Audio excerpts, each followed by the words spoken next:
Normal രീതിയിൽ. ജയ രാധാ മാധവ ജയ കുഞ്ച വിഹാരി ജയ രാധാ മാധവ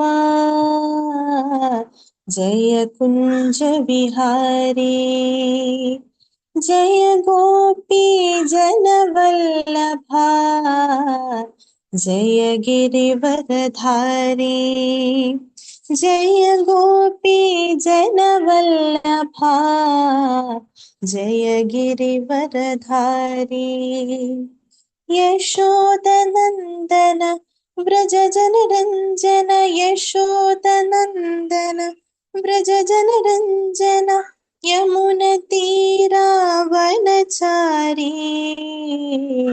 ജയ കുഞ്ച വിഹാരി ജയ രാധാ മാധവ ജയ കുഞ്ച വിഹാരി ജയ രാധാ മാധവ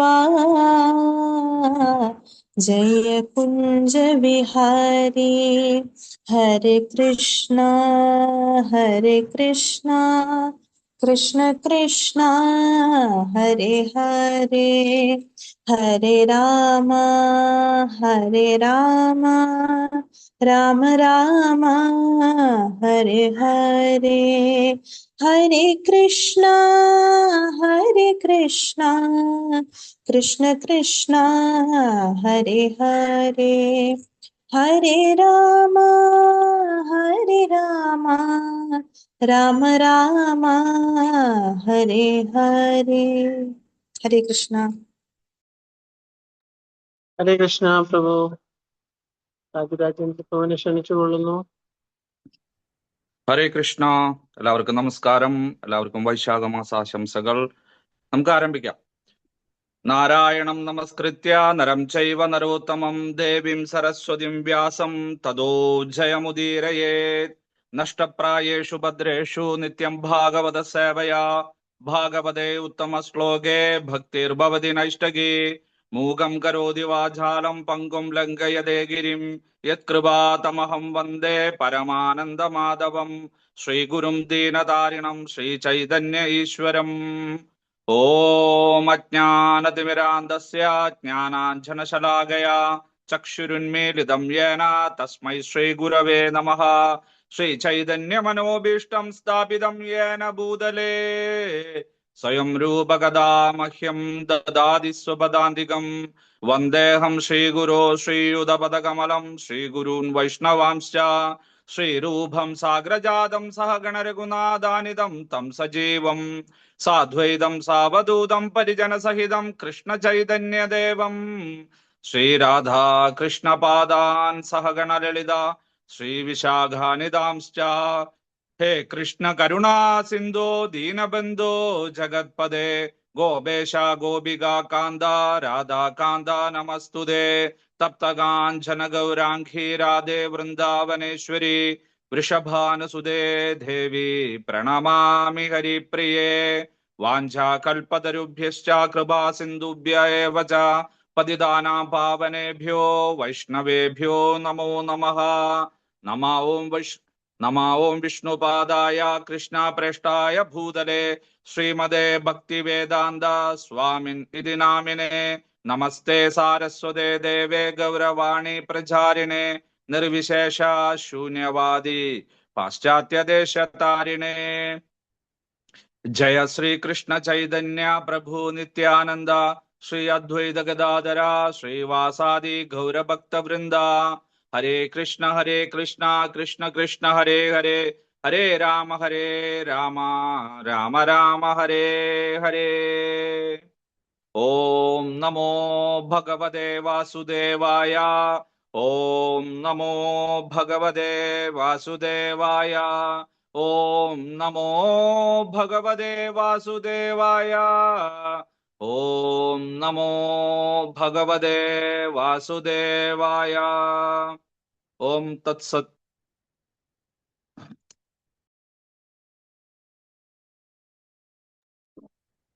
ശ്രീമദ് ഭഗവത്ഗീത യഥാരൂപം അധ്യായം 2. ഗീതാവിഷയ സംഗ്രഹം.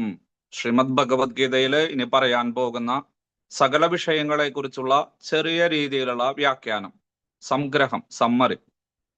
സാഖ്യായോഗം, ആധ്യാത്മികമായിട്ടുള്ള ആത്മാവിനെ കുറിച്ചും ഭൗതികമായിട്ടുള്ള ശരീരത്തെ കുറിച്ചും വേർതിരിച്ചുള്ള പഠനം എന്നെല്ലാം വേദാന്തികൾ പറയുന്ന വളരെ പ്രധാനപ്പെട്ട അധ്യായം. സർവ വേദവേദാന്ത സാര സർവസ്വമാണ് ശ്രീമദ് ഭഗവത്ഗീത. എല്ലാ ഉപനിഷത്തുക്കളുടെയും സാരാംശം അടങ്ങിയതാണ്. വേദങ്ങളുടെ, വേദാംഗങ്ങളുടെ, വേദാന്തങ്ങളുടെ തുടങ്ങി ഏതെല്ലാം ആധ്യാത്മിക ഗ്രന്ഥങ്ങൾ ലഭ്യമാണോ അതിന്റെ എല്ലാം രത്നചുരുക്കമാണ് ശ്രീമദ് ഭഗവത്ഗീത. അതുകൊണ്ട് ഭഗവാൻ ആ ഒരു അതീന്ദ്രിയ ജ്ഞാനം, യാതൊന്നിനെ മനസ്സിലാക്കിയാൽ ആത്മസാക്ഷാത്കാരം, ആത്മവിദ്യ ലഭിക്കുമോ, ആ ഒരു ആത്മസാക്ഷാത്കാരം സിദ്ധിക്കുന്ന പരാവിദ്യയെ കുറിച്ച്, ബ്രഹ്മവിദ്യയെ കുറിച്ച് പറയാനായിട്ട് ആരംഭിച്ചു. അർജുന, നീ ദുഃഖിക്കേണ്ട ആവശ്യമില്ല. കാരണം ഞാനും നീയും ഈ കാണുന്ന രാജാക്കന്മാരും ഈ കുതിരകളും തുടങ്ങി സകല ചരാചരങ്ങളും ഇല്ലാതിരുന്നൊരു കാലം എന്നില്ല, ഉണ്ടായിരുന്നു, ഇപ്പോഴുമുണ്ട്, ഇനി ഇല്ലാതാകാൻ പോകുന്ന ഒരു കാലം ഉണ്ടായിക്കൊള്ളണമെന്നില്ല. എന്ന് വെച്ചാൽ അതും ഉണ്ടാകും. സർഗാദിയില്, പ്രപഞ്ച സൃഷ്ടിയുടെ ആരംഭത്തില് എപ്രകാരം ചരാചരങ്ങൾ ഇരുന്നുവോ അത് തന്നെ വിസർഗത്തിലും ഇപ്പോഴും ഇനിയും കോടാനുകോടി വർഷങ്ങൾ കഴിഞ്ഞാലും ഉണ്ടാവും. അതുകൊണ്ട് നീ അവരെ കുറിച്ചിട്ടൊന്നും ദുഃഖിക്കേണ്ട ആവശ്യമില്ല. നീ കർമ്മം ചെയ്യൂ. കർമ്മം ചെയ്താൽ മാത്രമേ ശ്രേയസിനെ പ്രാപിക്കാനായിട്ട് സാധിക്കുള്ളൂ. മരണം, ജനനം എന്നെല്ലാം പറഞ്ഞു കഴിഞ്ഞാൽ ഒരു പ്രകൃതിയുടെ ഒരു മാറ്റമാണ്, സംഭവമാണ്. എപ്രകാരമാണ് നീ ശിശുവായിരുന്ന സമയത്ത് ശൈശവത്തിൽ നിന്ന് ബാല്യത്തിലേക്കും, ബാല്യത്തിൽ നിന്ന് കൗമാരത്തിലേക്കും, കൗമാരത്തിൽ നിന്ന് യൗവനത്തിലേക്കും, യൗവനത്തിൽ നിന്ന് വാർദ്ധക്യത്തിലേക്കും മാറിയത്, അതുപോലെ തന്നെയാണ് ഒരു ജീവൻ, ആത്മാവ് ഒരു ഭൗതിക ശരീരത്തിൽ നിന്ന് മറ്റൊരു ഭൗതിക ശരീരത്തിലേക്ക് മാറുന്നത്. ഒന്നും അറിയാൻ പോകുന്നില്ല. മരണമോ ജനനമോ ഒന്നും തന്നെ ആത്മാവ് അറിയുന്നില്ല. വളരെ സങ്കീർണമായത്, അതേസമയം തന്നെ വളരെ ലളിതമായിട്ടുള്ള ഒരു പ്രക്രിയയാണ് ഈ ഒരു ജനനവും മരണവും. അതുകൊണ്ട് അതോർത്ത് നീ വിഷമിക്കേണ്ട. മാത്രമല്ല സന്തോഷിക്കുകയാണ് വേണ്ടത്. കാരണം അവർക്ക് പുതിയൊരു വസ്ത്രം ലഭിക്കുവാനായിട്ട് പോകുകയാണ്. ആരെങ്കിലും പുതിയ വസ്ത്രം ലഭിക്കുന്ന സമയത്ത് സങ്കടപ്പെടാറുണ്ടോ? അയ്യോ, എനിക്ക് ഓണത്തിന് നല്ലൊരു വസ്ത്രം ലഭിക്കാൻ പോവുക, എനിക്ക് വേണ്ട, എനിക്ക് ഈ പഴയത് തന്നെ മതി, ഈ ചുക്കിച്ചുളിഞ്ഞത്, കീറിപ്പറഞ്ഞത്, കറ പറ്റിയത്, അതിന്റെ കുടുക്കെല്ലാം പോയത്, ബട്ടൺസ് എല്ലാം പോയത്, അങ്ങനെ ആരെങ്കിലും വിചാരിക്കോ? ഇല്ല. പുതിയതാണ് നമ്മൾ ആഗ്രഹിക്കുന്നത്. പുതിയ വാഹനം, പുതിയ വീട്, പുതിയ ഫോൺ, പുതിയ വസ്ത്രങ്ങള് എല്ലാം പുതിയതാണ്. അതുപോലെ നവീനമായിട്ടുള്ള ദേഹത്തെയാണ് ഒരു ആത്മാവ് പ്രാപിക്കാൻ പോകുന്നത്. അവരൊക്കും വാർദ്ധക്യ സഹജമായിട്ടുള്ള അസുഖങ്ങളാലും മറ്റു താപത്രയങ്ങളാലും വളരെ ബുദ്ധിമുട്ടിയിരിക്കുകയാണ്. ഈ ഭൗതിക ശരീരത്തിൽ നിന്ന് പോകാനായിട്ട് അവർ ആഗ്രഹിക്കുന്നുണ്ട്.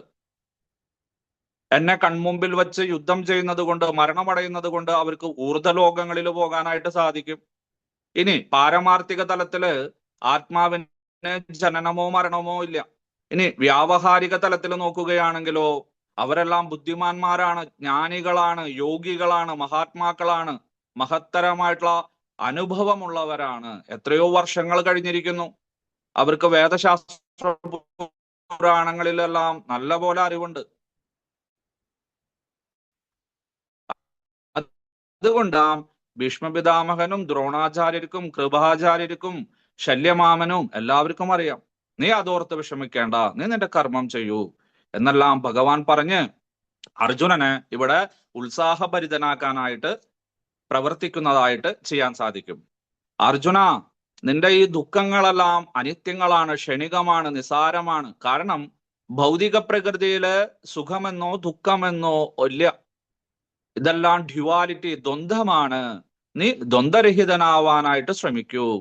മാനം, അപമാനം, സുഖം, ദുഃഖം, ലാഭം, നഷ്ടം, ശീതം, ഉഷ്ണം, രാത്രി, പകല്, ഇങ്ങനെ ജീവിതത്തിൽ നോക്കുകയാണെങ്കിൽ സമസ്ത മേഖലകളിലും വ്യാവഹാരിക തലത്തിൽ നമ്മൾ പൂർണ്ണമായിട്ടും ഈ ദ്വന്ദ്ങ്ങളെ കാണുവാനായിട്ട് സാധിക്കും.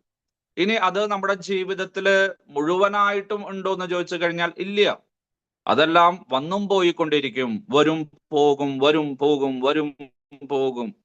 എന്നാൽ നമ്മളെ ഇതെല്ലാം ബാധിക്കുന്നുണ്ടോ? ചെറിയ രീതിയിൽ. എന്തിനെയാണ് ബാധിക്കുന്നത്? മനസ്സിന്. അത് ആത്മാവിനെ ഒരു തലത്തിലും ബാധിക്കുന്നില്ല. കാരണം ശരീരം അസത്താണ്. അതിൻ്റെ ഉള്ളിലിരിക്കുന്ന ആ ശരീരി ഉണ്ടല്ലോ, ദേഹത്തിന്റെ ഉള്ളിലിരിക്കുന്ന ദേഹി, അത് സത്താണ്, ഉണ്മയാണ്, അനശ്വരമാണ്, ശാശ്വതമാണ്, ഭഗവാന്റെ ഭിന്നാംശമാണ്. അതുകൊണ്ട് ഇതൊന്നും തന്നെ, ഈ മാറ്റങ്ങളൊന്നും തന്നെ അതിനെ ബാധിക്കുന്നില്ല. അത് അനാദിയാണ്, അവ്യയനാണ്, പരമനാണ് എന്നെല്ലാം ഇനി ഉപനിഷത്ത് ശ്ലോകങ്ങളെ കൊണ്ട് ഭഗവാൻ അർജുനനെ ഉപദേശിക്കാൻ ആരംഭിക്കുകയാണ്. നമുക്ക് ശ്ലോകത്തിലേക്ക് പ്രവേശിക്കാം. ശ്ലോകം 14. ശ്രീ ഭഗവാനുവാച.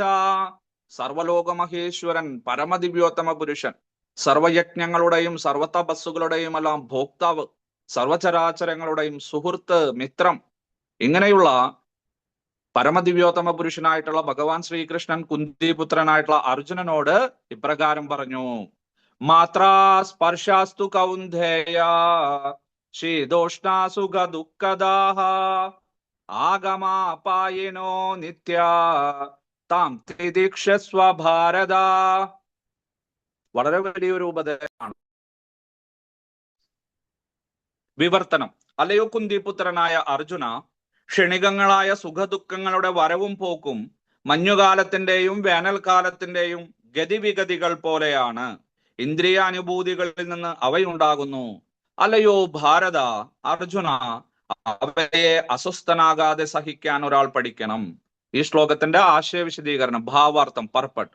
ഭാവാർത്ഥം എഴുതിയ അഭയചരണാരവിന്ദ ഭക്തി വേദാന്ത സ്വാമി പ്രഭുപാദ് മഹാരാജ് കി ജയ്. തന്റെ കർത്തവ്യ നിർവഹണത്തിനിടയിൽ ഉണ്ടാകുന്ന ക്ഷണികങ്ങളായ സുഖദുഃഖങ്ങളുടെ വരവും പോക്കും സഹിക്കാൻ ഒരാൾ പഠിക്കണം. കൊടും തണുപ്പുള്ള ജനുവരി, ഫെബ്രുവരി, ഡിസംബർ മാസത്തിലും പ്രാതസ്നാനം ചെയ്യണമെന്നാണ് വൈദിക നിയമം. വലിയ തണുപ്പുള്ള കാലമാണത്. എങ്കിലും മതപ്രമാണങ്ങളിൽ അടിയുറച്ചു വിശ്വാസമുള്ള ഒരു വ്യക്തി പ്രാതസ്നാനത്തിന് വിസമ്മതിക്കുന്നില്ല. വേനൽ ചൂട് ഏറ്റവും അസഹ്യമാകുന്ന ഏപ്രിൽ, മെയ് മാസങ്ങളിലും കുടുംബിനികൾ അടുക്കളപ്പണി നടത്തുന്നു. കാലാവസ്ഥ മൂലമുണ്ടാകുന്ന അസൗകര്യങ്ങളെ വകവയ്ക്കാതെ ഓരോരുത്തരും സ്വന്തം കടമ നിറവേറ്റതുണ്ട്. അതുപോലെ യുദ്ധം ചെയ്യുക എന്നത് ക്ഷത്രിയരുടെ ധർമ്മമാണ്.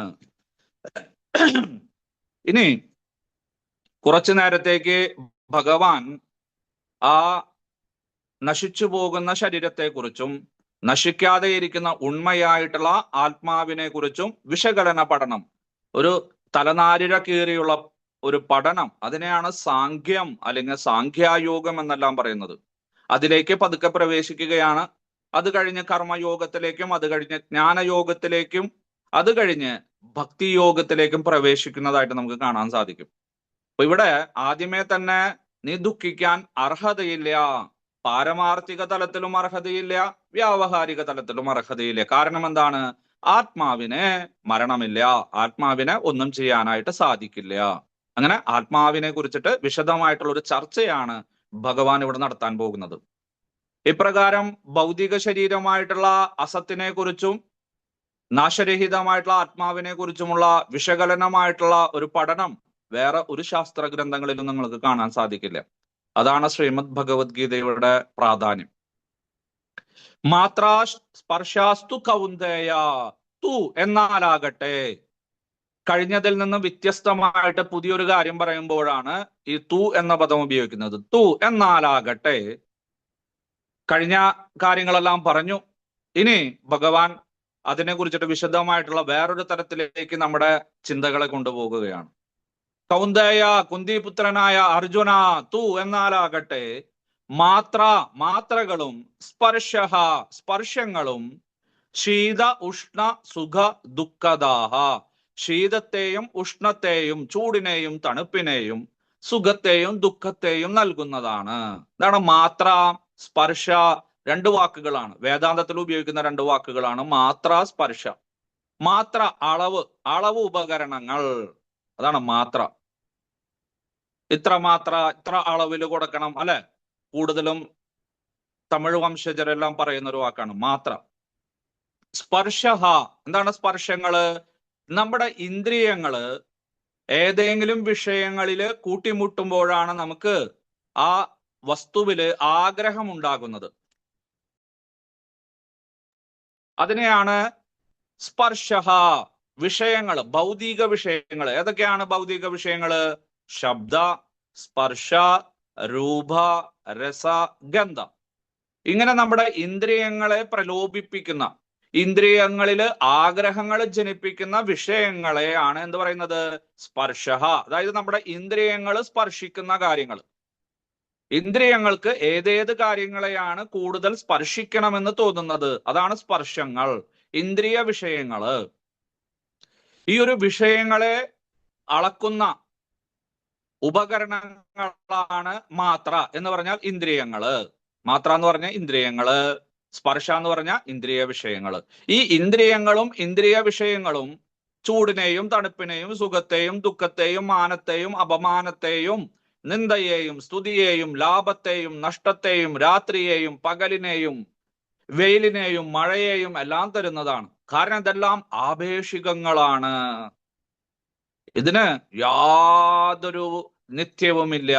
ഇത്ര ദിവസം നിൽക്കും, ഇത്ര ദിവസം ഉണ്ടാവും, ഇത്ര സമയം ഉണ്ടാവും, അങ്ങനെയൊന്നും പറയാൻ പറ്റില്ല. കാരണം എന്താണ്? ഇതൊന്നും പരമാർത്ഥികങ്ങളല്ല, ആപേക്ഷികങ്ങളാണ്, വന്നും പോയും കൊണ്ടിരിക്കുകയാണ്. മാത്ര സ്പർശാസ്തു കൗന്ദേയ ശീതോഷ്ണ സുഖ ദുഃഖദാഹ. ആഗമഹ അത് വരും, പായിനഹ പോയിക്കൊണ്ടിരിക്കും.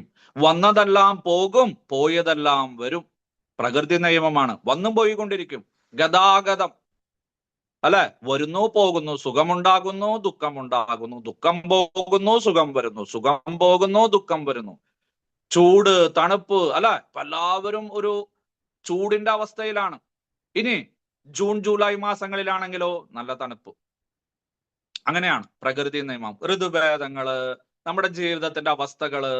രാത്രി ഇപ്പൊ പകല് മുഴുവൻ ഉണ്ടാവോ? ഇല്ല. കുറച്ചു കഴിഞ്ഞാൽ രാത്രി വരും. രാത്രി മുഴുവൻ ഉണ്ടാവോ? ഇല്ല, പകല് വരും. ഇപ്രകാരം മാറി മറിഞ്ഞിരിക്കും. ആഗമാപായിനോ അനിത്യഹ. ഇത് അനിത്യമാണ്, ഇതിന് നിലനിൽപ്പില്ല, ക്ഷണികമാണ്, നിസാരമാണ്. നമ്മളെ സംബന്ധിച്ച് ചിലപ്പോ 12 മണിക്കൂറോ 14 മണിക്കൂറോ ഒക്കെ ഉണ്ടായിരിക്കും, അല്ലെങ്കിൽ 2 മാസമോ 4 മാസമോ ഒക്കെ ഉണ്ടായിരിക്കും. പക്ഷേ ഉയർന്ന ചിന്താഗതിയില്, ഉയർന്ന ഊർധ്വലോകങ്ങളിൽ പോയി കഴിഞ്ഞാൽ അതാ 1 മണിക്കൂർ അല്ലെങ്കിൽ 5 മിനിറ്റ്. ബ്രഹ്മലോകത്ത് പോയി കഴിഞ്ഞാലോ സെക്കൻഡുകൾ അല്ലെ. ഒരു സെക്കൻഡിൽ നമ്മൾ ജനിക്കുന്നു, നമ്മള് യൗവനത്തെയും വാർദ്ധക്യത്തെയും ബാധിക്കുന്നു, മരണമടയുന്നു. ഇപ്രകാരമാണ് നമ്മുടെ ജീവിതത്തിന്റെ അവസ്ഥ. അത് അനിത്യമാണ്. അർജുന, ഒന്നും തന്നെ ശാശ്വതമായിട്ടില്ല. ബ്രഹ്മസത്യം, ഞാൻ മാത്രമേ ഉള്ളൂ, ബ്രഹ്മം മാത്രമേ ഉള്ളൂ അല്ലെ. ബ്രഹ്മവിത്ത് ബ്രഹ്മേതി ഭവതി. അബ്രഹ്മവിത്തിന് മാത്രമേ ഇത് അറിയാൻ സാധിക്കുന്നുള്ളൂ. ബാക്കിയെല്ലാം എന്താണ്? അനിത്യമാണ്.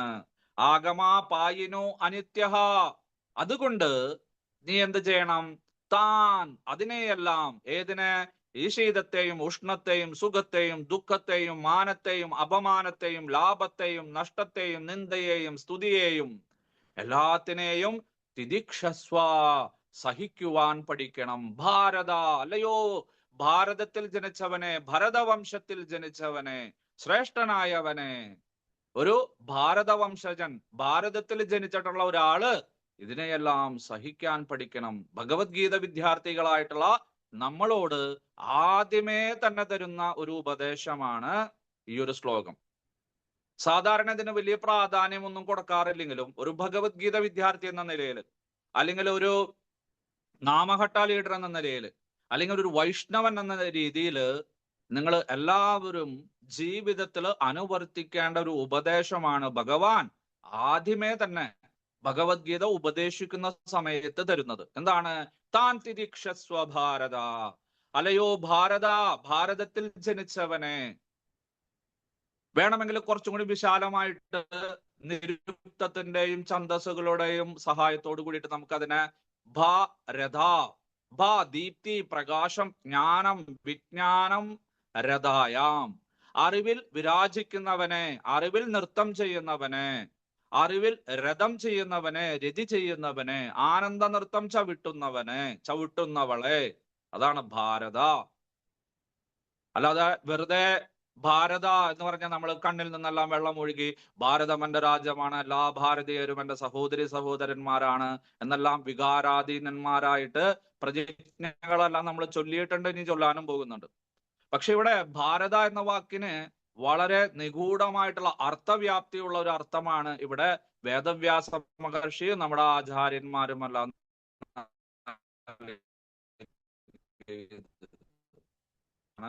അതാണ് ഭാരത ഭാദീപ്തി പ്രകാശം ജ്ഞാനം ഇതിരതായാം ഭാരത. അങ്ങനെയുള്ള നാടാണ് ഭാരതം. അതുകൊണ്ട് നീയെ ഒരിക്കലും ദുഃഖിക്കാൻ അർഹതയില്ല. താൻ തിദീക്ഷിസ്യ, ഇവയെല്ലാം സഹിക്കുവാൻ പഠിക്കണം. എങ്ങനെയാ സഹിക്കേണ്ടത്? സഹനം സർവ ദുഃഖാനാം, അല്ലെ? എല്ലാ ദുഃഖങ്ങളെയും നമ്മൾ സഹിക്കണം. ചിന്ത അപരിമേയാം ച, ചിന്താ വിലാപരഹിതം, യാതൊരു ചിന്തകളും കൂടാതെ, വിലാപമില്ലാതെ. എന്റെ സമയം ശരിയല്ല, ആ പ്രഭു എന്നെ ചീത്ത പറഞ്ഞു, ഞാനൊരു മാസം കഴിയട്ടെ, ഞാൻ ആ പ്രഭുവിന് കാണിച്ചു കൊടുക്കുന്നുണ്ട്, അല്ലെങ്കിൽ എന്റെ അയൽക്കാർക്ക് കാണിച്ചു കൊടുക്കുന്നുണ്ട്, അല്ലെങ്കിൽ രാഷ്ട്രീയ പാർട്ടികൾക്ക് കാണിച്ചു കൊടുക്കുന്നുണ്ട്, എന്റെ പദവി നഷ്ടപ്പെട്ടിരിക്കുകയാണ്, ഞാൻ പദവിയിലൊന്ന് വരട്ടെ, അല്ലെ എന്റെ കയ്യിൽ കുറച്ച് ചില്ലറ വരട്ടെ. വിലാപരഹിതം, ഒരിക്കലും പിറുപിറുക്കാതെ, അല്ലെ, അങ്ങോട്ടും ഇങ്ങോട്ടൊന്നും സംസാരിക്കറിഞ്ഞുകൊണ്ട്. സഹനം സർവദുഃഖാനാം സാ ശുഭ തിദിക്ഷസ്വ ഭാരത. ഇതാണ് തിദിക്ഷ എന്ന് പറയുന്നത്. വളരെ പ്രധാനപ്പെട്ടതാണ്. ആദ്യമേ തന്നെ പറയുന്നു, കാരണം നമ്മുടെ ജീവിതം ദ്വന്ദ്വമാണ്. രാവിലെ എഴുന്നേൽക്കുന്നത് മുതല് രാത്രി വരെ നമുക്ക് മാനവും അപമാനവും നിന്ദയും സ്തുതിയും ലാഭവും നഷ്ടവും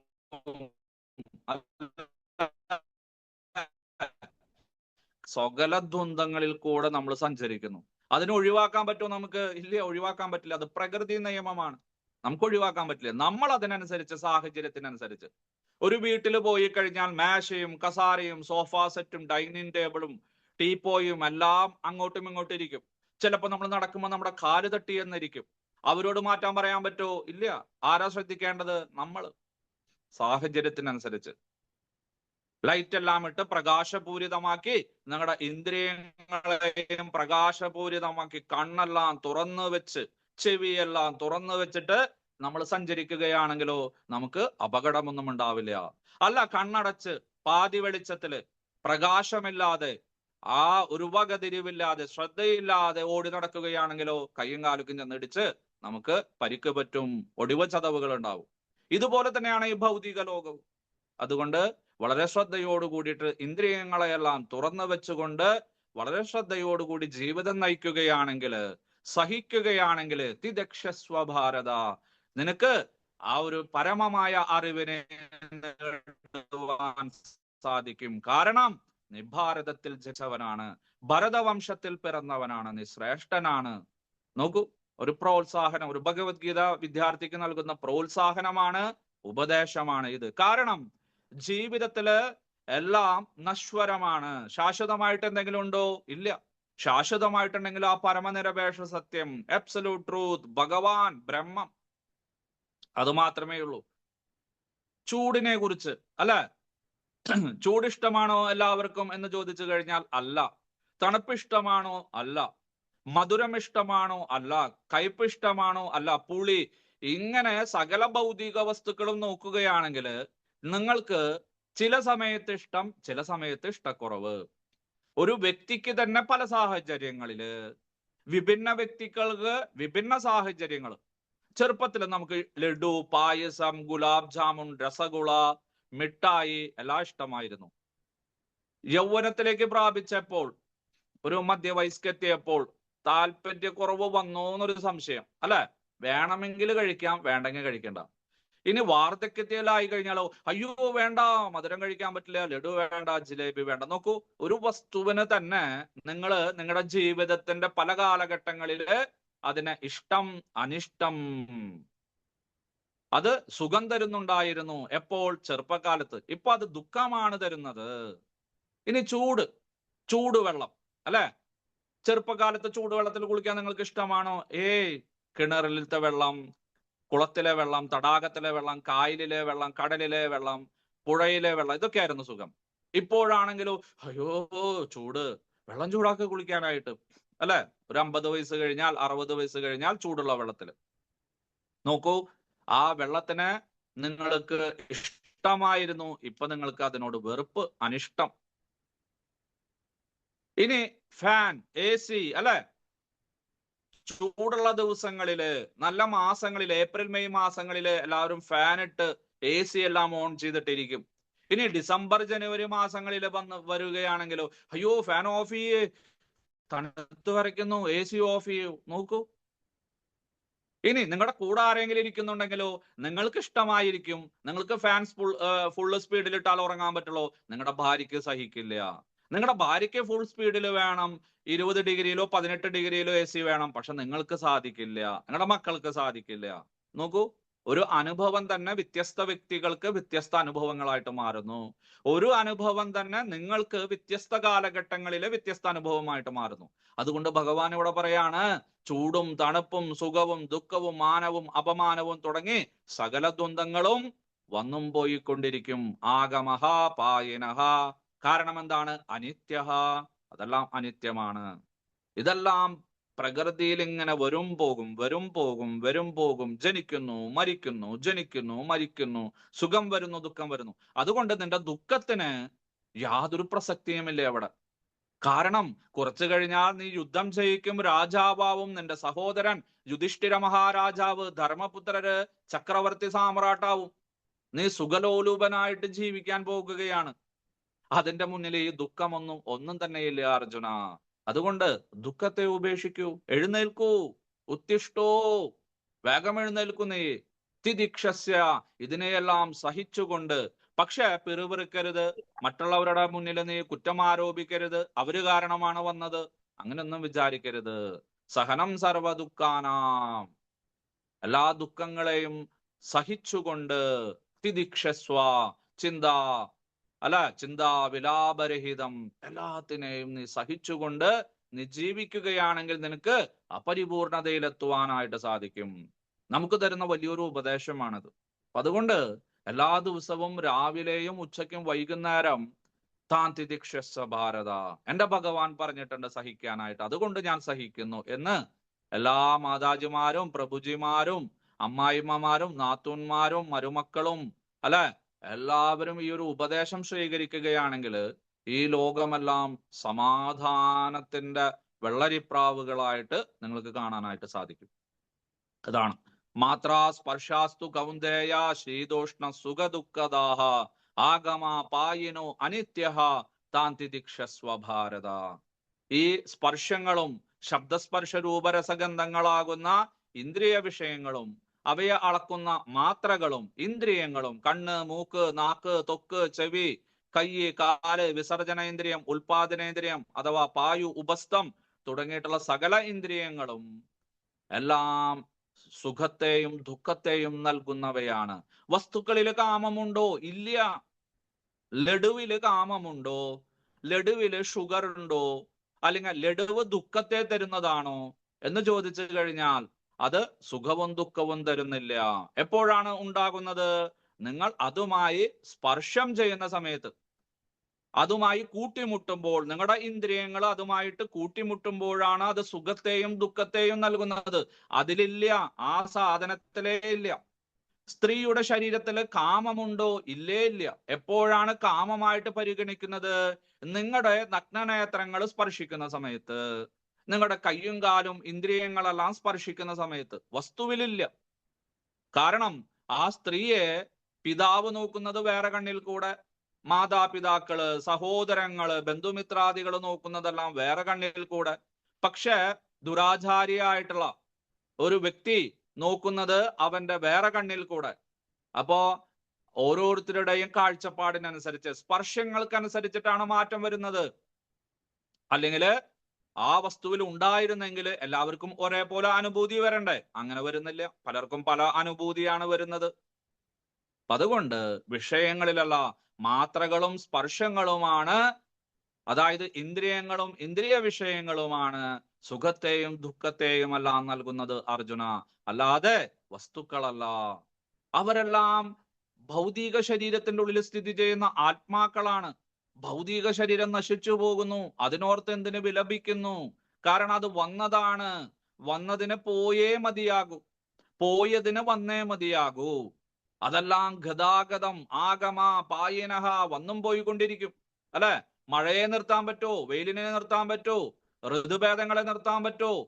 ചൂടിനെ നിർത്താൻ പറ്റോ? സൂര്യന്റെ വരവിനെ നിർത്താൻ പറ്റോ? ചന്ദ്രന്റെ വരവിനെ നിർത്താൻ പറ്റോ? മരണത്തെ നിയന്ത്രിക്കാൻ സാധിക്കുമോ? ജനനത്തെ നിയന്ത്രിക്കാൻ സാധിക്കുമോ? ഇല്ലേ, ഇല്ല. അത് വന്നും പോയിക്കൊണ്ടിരിക്കും. അനിത്യഹ, അത് അനിത്യമാണ്. അതുകൊണ്ട് നീ ഈ ദുഃഖങ്ങളെയെല്ലാം സഹിച്ചാലും തിദിക്ഷസ്വ ഭാരത. കാരണം ഇനി ഇതിനേക്കാളും ഇരട്ടിയായിട്ട്, 100 ഇരട്ടിയായിട്ട് സുഖം വരുന്നുണ്ട് നിനക്ക്. അതിനെ ഓർത്ത് നീ ആലോചിച്ച് ഹർഷപുളകിതനാകൂ. വെറുതെ വിഷാദത്തിലിരിക്കാതെ നീ വിഷാദത്തെയും പ്രമാദത്തെയും എല്ലാം ഉപേക്ഷിച്ചുകൊണ്ട് എഴുന്നേൽക്കൂ ഭാരത. വലിയ വലിയ കാര്യങ്ങളെല്ലാം നീ ചെയ്യൂ എന്ന് പറഞ്ഞ് ഇവിടെ അർജുനനെ പ്രോത്സാഹിപ്പിക്കുകയാണ് ഭഗവാൻ ചെയ്യുന്നത്. എന്താ പ്രയോജനം? തിദിക്ഷ ചെയ്തതുകൊണ്ട് എന്ത് പ്രയോജനം? ശരി, സഹിക്കാം, ഭഗവാൻ പറഞ്ഞു, അല്ലെങ്കിൽ പ്രഭു പറഞ്ഞു, അല്ലെങ്കിൽ വേദവ്യാസ മഹർഷിയോ ഭക്തിവേദാന്ത സ്വാമിയോ പറഞ്ഞു, ഞങ്ങൾ അനുസരിക്കാം. എന്താ പ്രയോജനം ഭഗവാനെ എന്ന് ഒരു വ്യക്തി ചോദിക്കുകയാണെങ്കിൽ അതിന്റെ ഉത്തരമാണ് ഭഗവാൻ ഇനി അടുത്ത ശ്ലോകത്തിൽ പറയുന്നത്. എന്താ പറയുന്നത്? ശ്രീ ഭഗവാനുവാച യം ഹിന വ്യദയന്ധേദേ പുരുഷം പുരുഷർഷഭ സമദുഃഖ സുഖം ധീരം സോമൃതത്വായ കൽപ്പതേ. വിവർത്തനം: അല്ലയോ നരോത്തമനായ അർജുന, സുഖദുഃഖങ്ങളാൽ അസ്വസ്ഥനാകാതെ രണ്ടിലും സമനില കൈവിടാത്ത വ്യക്തി നിശ്ചയമായും മോക്ഷപ്രാപ്തിക്ക് അർഹനാണ്. ഈ ശ്ലോകത്തിന്റെ ആശയ വിശദീകരണം, ഭാവാർത്ഥം, പർപ്പട്ട്. ഭാവാർത്ഥം എഴുതിയ അഭിചരണാരവിന്ദ ഭക്തി വേദാന്ത സ്വാമി പ്രഭുപാദ് മഹാരാജ് കി ജയ്. ആത്മസാക്ഷാത്കാരത്തിന്റെ ഔന്നത്യം കൈവരിക്കാനുള്ള നിശ്ചയദാർഢ്യമുള്ളവനും സുഖദുഃഖങ്ങളെ ഒരുപോലെ സഹിക്കാൻ കഴിയുന്നവനുമായ ഒരു വ്യക്തി തീർച്ചയായും മുക്തിക്ക് അർഹനാണ്. എന്തുകൊണ്ടാണ് സഹിക്കാൻ പറയുന്നത്? അല്ലെ? വളരെ ശ്രദ്ധിച്ച് മനസ്സിലാക്കണം. വെറുതെ പറയുന്നതല്ല. ഭഗവാൻ ഒരു വാക്കും വെറുതെ പറയില്ല. ഭഗവാൻ ചെയ്യാൻ പറ്റാത്ത കാര്യങ്ങളും പറയാൻ പോകുന്നില്ല. മോട്ടിവേഷൻ സ്പീക്കറെ പോലെ, അല്ലെ? പല ആളുകളും പല ക്ലാസ്സുകളും ഒക്കെ എടുക്കണ കാണാം. 5000-10000 രൂപയ്ക്കും കൊടുത്ത് നമ്മൾ അവരെ 1 മണിക്കൂർ നേരത്തേക്കോ 2 മണിക്കൂറൊക്കെ നേരത്തേക്ക് വന്ന് നമുക്ക് സന്തോഷം തരുന്ന കുറെ കാര്യങ്ങൾ പറയും. പക്ഷെ നിങ്ങൾ വിശദമായിട്ട് പരിശോധിക്കുകയാണെങ്കിൽ അതിൽ പല കാര്യങ്ങളും നമുക്ക് ചെയ്യാൻ സാധിക്കില്ല. കേൾക്കാനൊക്കെ നല്ല സുഖമായിരിക്കും. പക്ഷെ ഭഗവത്ഗീത നിങ്ങൾ പരിശോധിക്കുകയാണെങ്കിൽ ഒരു ജീവാത്മാവിന്, ഒരു ബദ്ധാത്മാവിന്, മോക്ഷപ്രാപ്തി ആഗ്രഹിക്കുന്ന ഒരു ഭക്തന് ചെയ്യാൻ പറ്റാത്ത ഒരു കാര്യവും ഭഗവാൻ പറയുന്നില്ല. അതാണ് പരോപദേശ പാണ്ഡിത്യം. നമ്മുടെ ഒരു കാര്യമുണ്ട്, മറ്റുള്ളവരോട് ഇങ്ങനെ ഉപദേശിക്കുക. നമ്മളും ചെയ്യില്ല, അത് അവർക്ക് ചെയ്യാനും പറ്റില്ല. അങ്ങനെയാണ്. വ്യാസപീഠത്തിൽ കയറിയിട്ട് ഇങ്ങനെ ഇരുന്നിട്ട് പ്രസംഗിക്കും, ഛർദിക്കും ആൾക്കാർ. പക്ഷെ ഭഗവാൻ അങ്ങനെയല്ല. ഭഗവാന്റെ ശൈലി എല്ലാവരും പിന്തുടരണം. ഭഗവാൻ ലളിതമായിട്ടുള്ള കാര്യങ്ങൾ മാത്രമേ പറയൂ, ചെയ്യാൻ പറ്റുന്ന കാര്യങ്ങളെ കുറിച്ച് മാത്രമേ പറയൂ. കാരണം നമ്മളെക്കാളും നമ്മുടെ കപ്പാസിറ്റി, നമ്മുടെ ഇന്ദ്രിയങ്ങളുടെ ശക്തി എല്ലാം അറിയുന്ന ഒരു വ്യക്തിയാണ് ആര്? പരമാത്മാവായ അന്ധരാമയായിട്ടുള്ള ഭഗവാൻ. അതുകൊണ്ട് അദ്ദേഹത്തിന് അറിയാം ഈ കാര്യമൊന്നും അവന് ചെയ്യാൻ പറ്റില്ല, അവൾക്ക് ചെയ്യാൻ പറ്റില്ല. അതുകൊണ്ട് ഞാൻ വെറുതെ എന്തിനാ പറയുന്നത്? അതുകൊണ്ട് ചെയ്യാൻ പറ്റുന്ന കാര്യങ്ങൾ മാത്രമേ. നോക്കൂ, വില്ലാളി വീരനായിട്ടുള്ള അർജുനന് ചെയ്യാൻ പറ്റുന്ന കാര്യങ്ങൾ മാത്രമേ ഇതിൽ പറയുന്നുള്ളൂ. ഇനി അർജുനന് ഞങ്ങൾക്ക് ചെയ്യാൻ പറ്റുമെന്ന് ചോദിച്ചു കഴിഞ്ഞാൽ ഒരു ജീവാത്മാവിന് ചെയ്യാൻ പറ്റുന്ന കാര്യങ്ങൾ മാത്രമേ ഭഗവാൻ ഇതിൽ ഉപദേശിക്കുന്നുള്ളൂ. അതായത് ഭഗവാൻ പറഞ്ഞ കാര്യങ്ങളെല്ലാം നിശ്ചയമായിട്ടും എന്തുകൊണ്ടെന്നാൽ നിശ്ചയമായും കർത്തതേ, നിങ്ങൾക്ക് ചെയ്യാനായിട്ട് സാധിക്കും. അതാണ് ശ്രീമദ് ഭഗവത്ഗീതയുടെ ഏറ്റവും വലിയ പ്രത്യേകത, ഏറ്റവും വലിയ ഗുണം, വിശിഷ്ടം, വൈശിഷ്ടത. കാരണം ഭഗവാൻ പറയുന്ന ഒരു കാര്യം പോലും തെറ്റാണ്, ഇത് ചെയ്യാൻ പറ്റില്ല, ഇന്നത്തെ കാലത്ത് ഇത് ശരിയാവില്ല എന്ന് പറയാൻ പറ്റില്ല. ഇനി അമേരിക്കയിൽ പോയിട്ട് ഒരാള് ഇത് ഭാരതത്തിൽ ചെയ്യാൻ പറ്റും, ഇന്ത്യയിൽ അത് അമേരിക്കയിൽ പറ്റില്ല, ജപ്പാനിൽ പറ്റില്ല, ആഫ്രിക്കയിൽ പറ്റില്ല, ഇത് സ്വിറ്റ്സർലാൻഡിൽ പറ്റില്ല, ഇത് റഷ്യയിലോ ചൈനയിലോ പറ്റില്ല, അങ്ങനെയും പറയാൻ പറ്റില്ല. കാരണം ദേശകാലത്തിനനുസരിച്ച്, സമയത്തിനനുസരിച്ച്, സർവദാ സർവത്ര, എല്ലാ സ്ഥലത്തും ഏത് സമയത്തും എപ്പോഴും എങ്ങനെ വേണമെങ്കിലും അനുവർത്തിക്കാവുന്ന ഒരു യോഗശാസ്ത്രമാണ്, ബ്രഹ്മവിദ്യയാണ് ശ്രീമദ് ഭഗവത്ഗീത. അതാണ് ഇത്രയും ശ്രേഷ്ഠമായിട്ടുള്ള ഒരു ഗ്രന്ഥം ഇതുവരെ ഉണ്ടായിട്ടില്ല, ഇനിയോട്ട് ഉണ്ടാവാനും പോകുന്നില്ല. അതുകൊണ്ട് എന്തിനാണ് സഹിക്കാൻ പറയുന്നത്? കാരണം വേണം. എന്തെങ്കിലും ഒരു ഉപദേശം തരുന്ന സമയത്ത് അതിന് അടിസ്ഥാനപരമായിട്ടൊരു ഗുണം ഉണ്ടായിരിക്കണം, അല്ലെങ്കിൽ ഉപദേശം കൊടുത്തിട്ട് ഒരു കാര്യമില്ല. ഒരു ഔഷധം നൽകുകയാണെങ്കിൽ അത് രോഗത്തെ മാറ്റുന്നതായിരിക്കണം, രോഗം വരാതെ നോക്കുന്നതായിരിക്കണം. അല്ലെങ്കിൽ അതുകൊണ്ട് കുടിച്ചിട്ട് ഒരു പ്രയോജനമില്ല, പൈസ ചെലവാക്കിയിട്ട് ഒരു പ്രയോജനമില്ല. അപ്പൊ അതുകൊണ്ട് തിദിക്ഷസ്വ ഭാരത, അങ്ങ് വലിയ ഉപദേശമെല്ലാം നൽകിയല്ലോ, എന്താ പ്രയോജനം? ഭഗവാൻ പറഞ്ഞു, ഞാൻ വെറുതെ പറയുന്നതല്ല, വലിയൊരു ഗുണം നിനക്ക് കാത്തിരിക്കുന്നുണ്ട്. എന്താണ്? യം, യാതൊരു വ്യക്തിയാണ്, ഹി, നിശ്ചയമായും. എവിടെയൊക്കെയാണ് ഹി എന്ന പദം വരുന്നത് അതെല്ലാം വളരെ ശ്രദ്ധയോട് കൂടിയിട്ട് കേൾക്കേണ്ടതാണ്. ഹി, നിശ്ചയമായും. എന്തുകൊണ്ടെന്നാൽ, കാരണം ഭഗവാൻ ഉറപ്പിച്ച് 100% 100% അദ്ദേഹം ജീവിതത്തിന്റെ അനുഭവത്തിൽ നിന്ന് ആ ഒരു പരമസത്യത്തെ മനസ്സിലാക്കിയിട്ട് അദ്ദേഹം പറയുന്നതാണ്. അപ്പൊ അതുകൊണ്ട് അതിൽ തെറ്റുപറ്റില്ല. അതുകൊണ്ടാണ് ഹി. എന്തുകൊണ്ടെന്നാൽ നിശ്ചയമായും അർജുന, യാതൊരു വ്യക്തിയാണ് ന വ്യതയന്തി, വ്യതിക്കാത്തത്, വ്യതയുണ്ടാക്കാത്തത്, ദുഃഖമുണ്ടാക്കാത്തത്. ഏതിനാല്? ഈ ഇന്ദ്രിയ ദുഃഖങ്ങളാൽ, ഈ സ്പർശങ്ങളാലും ഈ മാത്രകളാലും ഇന്ദ്രിയങ്ങളാലും അവസ്പർശം അവനെ ഒരിക്കലും ദുഃഖിപ്പിക്കുന്നില്ല. അവൻ അതെല്ലാം സഹിക്കുന്നു. ഇതൊന്നും എന്നെ ബാധിക്കുന്നില്ല. മഴയായിക്കോട്ടെ, പ്രകൃതിയാണ്. ചൂടോ, പിന്നെ ഏപ്രിൽ മെയ് മാസത്തില് പിന്നെ ചൂടല്ലാണ്ട് വേറെ എന്തായിരിക്കുക, അല്ലെ? നശിച്ച, നോക്കൂ, നമ്മള് ഒരിക്കലും നശിച്ച ചൂട്, നശിച്ച വെയില്, നശിച്ച മഴ ഒന്നും പറയാറില്ല. നിങ്ങൾ ശ്രദ്ധിച്ചു കഴിഞ്ഞാൽ മനസ്സിലാവും. നമ്മുടെ കാരണവന്മാര്, അല്ലെങ്കിൽ നമ്മുടെ ആ പ്രപിതാമഹന്മാര്, അല്ലെങ്കിൽ നമ്മുടെ ആചാര്യന്മാര് നല്ല മഴ, നല്ല വെയില്, അല്ലെ? നല്ല വെയിലാണോ? അയ്യോ, 40 ഡിഗ്രി 45 ഡിഗ്രി, ആകെ പുറത്തേക്ക് ഇറങ്ങാൻ പറ്റില്ല, കരിക്കട്ടയായിട്ട് തിരിച്ചു വരും, ആകെ ക്ഷീണം. എന്നാലും നമ്മൾ എന്താ പറയുന്നത്? നല്ല വെയില് നല്ലതാ. നല്ല മഴ, കോരി ചൊരുന്ന, അല്ലെ? ഒരു തുള്ളിക്ക് ഒരു കുടം വെച്ച് ആകെ പരിസരമെല്ലാം നിറഞ്ഞ് ചെളിയാക്കി നമ്മളെല്ലാം നനച്ച് കുതിർത്തിട്ടായിരിക്കും നമ്മൾ വീട്ടിൽ വരാം. എന്നാലും നമ്മൾ നശിച്ച മഴ എന്ന് പറയൂ? നല്ല മഴ പെയ്യണ്. നോക്കിയേ, എല്ലാതും. കാരണം നമ്മുടെ ജീവിതത്തില് എല്ലാത്തിനെയും നല്ലതായിട്ടാണ് കണക്കാക്കാൻ പറ്റുള്ളൂ. അങ്ങനെ പഠിപ്പിച്ചിരിക്കുന്നത്. പിന്നെ പാശ്ചാത്യരും മറ്റുള്ളവരൊക്കെ വന്ന്, യുക്തിവാദികളും നിരീശ്വരവാദികളും എല്ലാം വന്ന് നശിപ്പിച്ച്, അതിനെ മ്ലേച്ഛമായിട്ടുള്ള ഭാഷകളെല്ലാം, നമ്മുടെ സംസ്കാരത്തെ എല്ലാം നശിപ്പിച്ചു. അതുകൊണ്ടാണ് മറ്റ് അശ്ലീല ഭാഷകളും മറ്റ് മോശമായിട്ടുള്ള വാക്കുകളെല്ലാം പിന്നീട് വരാനായിട്ട് തുടങ്ങിയത്. അല്ലാതെ നമ്മുടെ ഒരു ഗ്രന്ഥത്തിലും അല്ലെങ്കിൽ നമ്മുടെ ഒരു സംഭാഷണത്തിലും ഇങ്ങനെയുള്ള വൃത്തികെട്ട ഭാഷകളോ പദങ്ങളോ ഒന്നും തന്നെ ഉപയോഗിച്ചതായിട്ട് കാണുന്നില്ല. ആണ്. അതുകൊണ്ട് ആരാണ് ഈ സുഖദുഃഖങ്ങളാൽ, ലാഭനഷ്ടങ്ങളാൽ, അല്ലെങ്കിൽ നിന്ദാസ്തുതികളാൽ, ലാഭനഷ്ടങ്ങളാല്, ചൂടും തണുപ്പും കൊണ്ട്, ശീതവും ഉഷ്ണം കൊണ്ട്, സുഖദുഃഖങ്ങളാൽ ആരാണ് നവ്യതയന്തി, ദുഃഖിക്കുന്നില്ലയോ, യാതൊരു ചാഞ്ചാട്ടവും ഇല്ലാത്തവനായിട്ട് നിൽക്കുന്നതോ, ഇതിനെയെല്ലാം സഹിച്ചുകൊണ്ട് ആരാണ് നിത്യനൈമിത്തിക കർമ്മങ്ങളെല്ലാം അനുഷ്ഠിക്കുന്നത്, അവന്റെ ജീവിതത്തില് ഇതൊന്നും സ്വാധീനിക്കുന്നില്ല. കാരണം അവനറിയാം ഇത് ക്ഷണികമാണ്, നിസാരമാണ്, അനിത്യമാണ്. ഇന്ന് മാത്രമേ എനിക്ക് ദുഃഖമുള്ളൂ, നാളെ സുഖമാണ്. ഇന്ന് വെയിലാണ്, ഒരാഴ്ച കഴിഞ്ഞാൽ മഴ വരും, നല്ല കാലാവസ്ഥയായിരിക്കും. ഞാൻ എന്തിനാ വെറുതെ എന്റെ ആരോഗ്യം പാഴാക്കുന്നത്, എന്റെ മനസ്സിന്റെ അവസ്ഥ കേടാക്കുന്നത്, ഭഗവാനെ നിന്ദിക്കുന്നത്, ഭൗതിക പ്രകൃതിയെ നിന്ദിക്കുന്നത്, ചീത്ത പറയുന്നത്, എന്റെ ദേഷ്യമെല്ലാം മറ്റുള്ളവരുടെ മേത്ത് കയറിക്കൂടുന്നത് ഒന്നിന്റെ ആവശ്യമില്ല, അല്ലെ? ഇതെല്ലാം പ്രകൃതി നിയമമാണ്, വർഷാവർഷങ്ങളായിട്ട്, കാലങ്ങളായിട്ട് നടക്കുന്നതാണ്. അതുകൊണ്ട് ഇതൊന്നും എന്നെ ബാധിക്കുന്നില്ല. പുരുഷഃ, ഇങ്ങനെയുള്ള ഒരു പുരുഷൻ.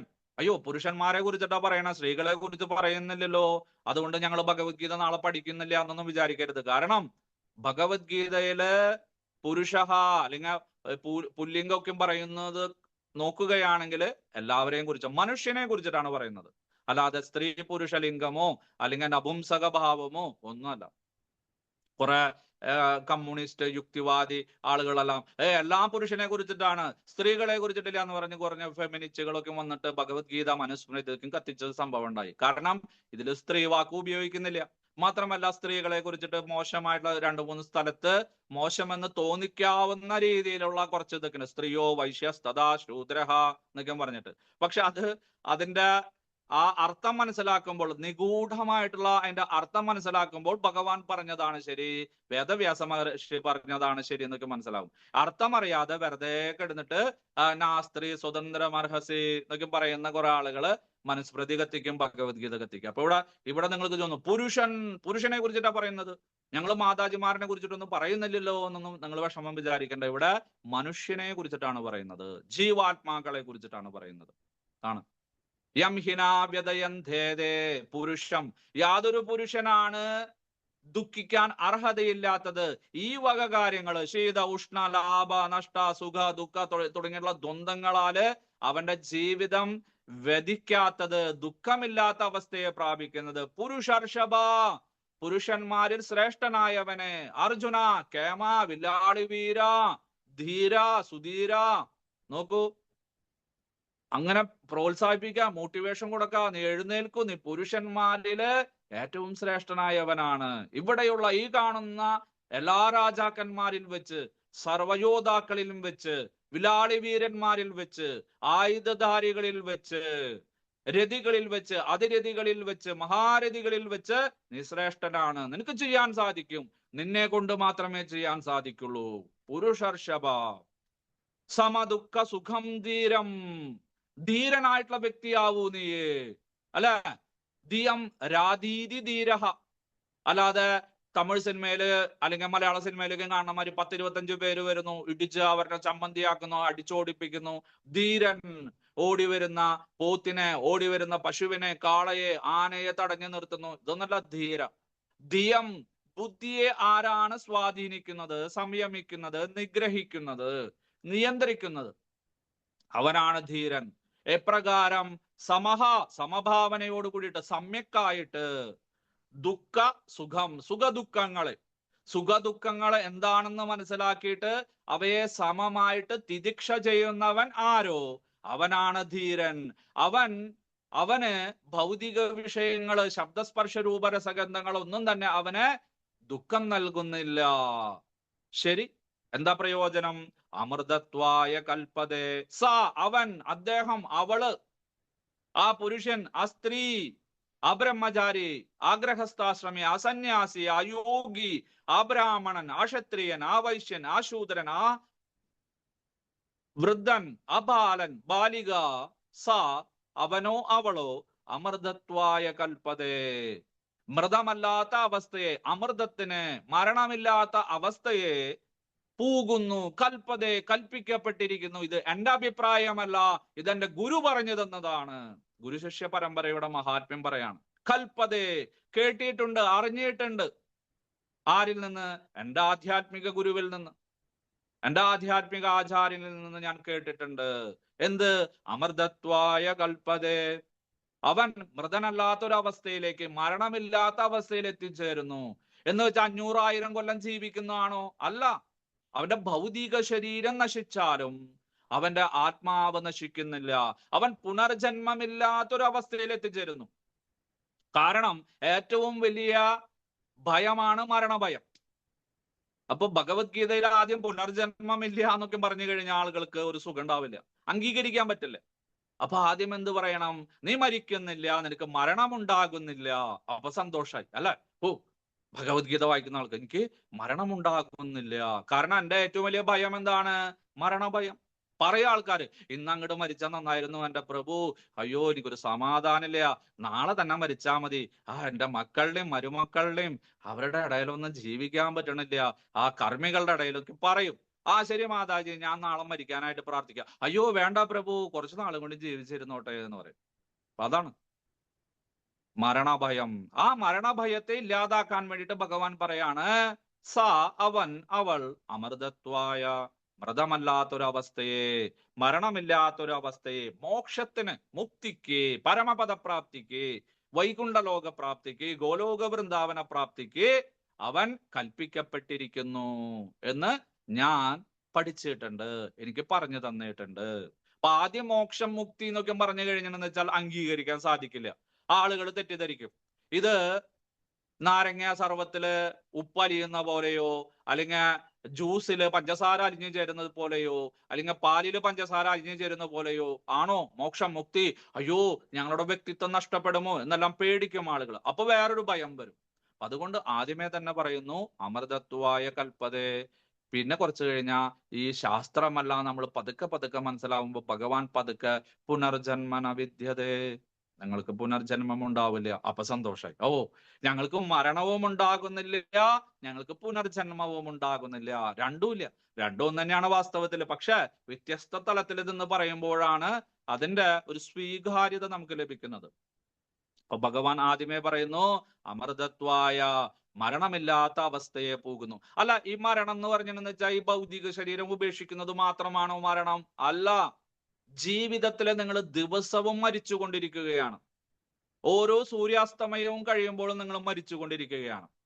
സയൻസിന്റെ, ശാസ്ത്രത്തിന്റെ കാഴ്ചപ്പാടില് നിങ്ങളുടെ സെല്ലുകള്, കോശങ്ങള് മിനിറ്റുകളില് നശിച്ചുകൊണ്ടിരിക്കുന്നു, മരണപ്പെട്ടുകൊണ്ടിരിക്കുന്നു. അല്ലെ? പുതിയ പുതിയ സെല്ലുകൾ വരുന്നു, പുതിയ പുതിയ ആളാകുന്നു. അല്ലെ? എപ്പോഴാണ് നിങ്ങൾ വലിയ ആളായത്? നിങ്ങളുടെ ശൈശവം, ശിശുഭാവം മരിച്ചപ്പോഴാണ് നിങ്ങൾ ബാല്യത്തിലേക്ക്, ബാലനായിട്ട് മാറിയത്. ബാല്യം മരിച്ചപ്പോഴാണ് നിങ്ങൾ കുമാരനായിട്ട് കൗമാരദശയിലേക്ക് വന്നത്. കൗമാരം മരിച്ചപ്പോഴാണ് നിങ്ങൾ യുവാവായിട്ട് യൗവനത്തിലേക്ക് കാലൂന്നിയത്. യൗവനം മരിച്ചപ്പോഴാണ് നിങ്ങൾ വൃദ്ധനായിട്ട് വാർദ്ധക്യ സഹജമായിട്ടുള്ള ദശയിലേക്ക് മാറിയത്. അല്ലെ? മരണമില്ലായിരുന്നെങ്കിൽ, ബാല്യം മരിച്ചില്ലെങ്കിൽ കൗമാരം ഉണ്ടാവില്ല, കൗമാരം മരിച്ചില്ലെങ്കിൽ യൗവനവും ഉണ്ടാവില്ല. 1-ാം ക്ലാസ്സിൽ വെച്ച് മരിച്ചപ്പോഴാണ് നിങ്ങൾ 2-ാം ക്ലാസ്സിലേക്ക് ജയിച്ചത്. അല്ലെങ്കിൽ നിങ്ങൾ 1-ാം ക്ലാസ്സിൽ തന്നെ ഇരുന്നോളൂ. അല്ലെ? അങ്ങനെ ഓരോ കാര്യങ്ങളും, മരണം എന്ന് പറഞ്ഞാൽ എന്താണ്? ഉപേക്ഷിക്കുന്നത്. ഭൗതിക ശരീരത്തെ ഉപേക്ഷിക്കുന്നതാണ് മരണം. അതുപോലെ ഓരോ അവസ്ഥയെയും നമ്മൾ ഉപേക്ഷിക്കുന്നതാണ് മരണം. സുഖത്തെ ഉപേക്ഷിച്ചു, സുഖം മരിച്ചു, ദുഃഖം ജനിച്ചു, ദുഃഖം മരിച്ചു, സുഖം ജനിച്ചു. അങ്ങനെ നോക്കാം. രാത്രി മരിച്ചു, പകല് ജനിച്ചു, പകല് മരിച്ചു, രാത്രി ജനിച്ചു. അങ്ങനെ ഓരോ മരണവും കഴിയുമ്പോഴാണ് ഓരോ ജനനവും എടുക്കുന്നത്. ഇപ്രകാരം നോക്കുകയാണെങ്കിൽ നിങ്ങൾക്ക് ഈ സുഖദുഃഖങ്ങളൊന്നും ഉണ്ടാകുന്നില്ല, മരണമുണ്ടാകുന്നില്ല എന്ന് പറഞ്ഞാണെന്ന് വെച്ചാൽ ഒന്നിനെയും നിങ്ങൾ അംഗീകരിക്കുന്നില്ല. എന്റെ സുഖവും മരിച്ചിട്ടില്ല, ദുഃഖവും മരിച്ചിട്ടില്ല, ലാഭവും മരിച്ചിട്ടില്ല, ഒന്നും എനിക്ക് സംഭവിച്ചിട്ടില്ല. കാരണം ഞാൻ ആത്മാരാമനാണ്, ഞാൻ ഭഗവാന്റെ വിഭിന്നാംശമാണ്, സച്ചിദാനന്ദ സ്വരൂപനായിട്ടുള്ള ഭഗവാന്റെ എല്ലാ ഗുണങ്ങളും എനിക്കുണ്ട്. പിന്നെന്തിനാ ഞാൻ പേടിക്കണത്? അതുകൊണ്ട് അവള് അമൃതത്വായ കൽപ്പതേ, ആത്മാരാമനായിട്ട്, വിജ്ഞാനിയായിട്ട്, ഭാരതീയനായിട്ട് കൽപ്പതേ, കൽപ്പിക്കപ്പെടുന്നു. അല്ലെ? വളരെ സിമ്പിളായിട്ടാ ഭഗവാൻ പറയുന്നത്. പക്ഷെ അതിന്റെ അർത്ഥവ്യാപ്തി നിങ്ങൾ ആലോചിച്ച് നോക്കൂ.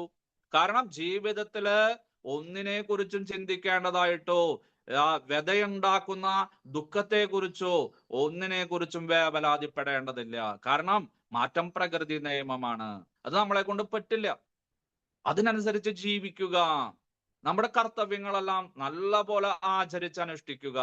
100% അതിന്റെ മാർക്ക് ഭഗവാൻ തരും കർമ്മഫലമായിട്ട്. നിങ്ങൾ അതിനെ കുറിച്ചിട്ട് ഒന്നും ചിന്തിക്കേണ്ട ആവശ്യമില്ല. കർമ്മണ്യേവ അധികാരസ്ഥേ മാ ഫലേഷു കഥാചന. കർമ്മം ചെയ്യുകയാണ് ഒരു ബദ്ധാത്മാവായിട്ടുള്ള ഒരു ജീവന്റെ കടമ, ഒരു വ്യക്തിയുടെ കടമ. അതിന്റെ ഫലം, കർമ്മഫലം ഞാൻ നിനക്ക് പിന്നീട് തരാം. അപ്പൊ അതുകൊണ്ട് ഇതൊന്നും ചെയ്യേണ്ട. അർജുന, എഴുന്നേൽക്കൂ, യുദ്ധം ചെയ്യൂ, നിന്റെ കർമ്മയോഗത്തെ അനുഷ്ഠിക്കൂ. നിന്റെ ധർമ്മം, കർമ്മം എന്താണ്? യുദ്ധം ചെയ്യുക. നീ ക്ഷത്രിയനാണ്. നീ വെറുതെ ഇവിടെ ദുഃഖിച്ചിരിക്കരുത്. അമ്മാവനെ ഞാൻ കൊല്ലണോ, ആചാര്യന്മാരെ, അധ്യാപകരെ ഞാൻ വധിക്കണോ, ഇതൊന്നും നീ ചിന്തിക്കേണ്ട ആവശ്യമില്ല. നീ നിന്റെ കർത്തവ്യത്തെ അനുഷ്ഠിക്കൂ, നിന്റെ കർമ്മയോഗം അനുഷ്ഠിക്കൂ. ഇതിലൊന്നും ദുഃഖിക്കരുത്. സുഖദുഃഖ സമം ആളുകൾ തെറ്റിദ്ധരിക്കുന്ന ഒരു വാക്കാണ്. ദുഃഖവും സുഖവും, അല്ലെ? ചില ആളുകളെല്ലാം ക്ലാസ് എടുക്കുമ്പോ സുഖവും ദുഃഖവും ഒരുപോലെ കരുതിയിട്ട്, എങ്ങനെ ഒരുപോലെ കരുതാ? ഞാൻ മന്ദബുദ്ധിയാണോ? അല്ലെ? ഭ്രാന്തന്മാർക്ക് പറ്റും, ബുദ്ധിയില്ലാത്തവർക്ക് പറ്റും, ചിലപ്പോൾ നിസ്സംഗരായിട്ട് തമോ ഗുണത്തിൽ ആണ്ട് കിടക്കുന്ന ആളുകൾക്ക് പറ്റും. പക്ഷെ ബുദ്ധിയുള്ള ആളുകൾക്ക് സുഖവും ദുഃഖവും ഒരുപോലെ കാണാൻ സാധിക്കുമോ? പറ്റില്ല. സുഖം സുഖം തന്നെയാണ്, ദുഃഖം ദുഃഖം തന്നെയാണ്.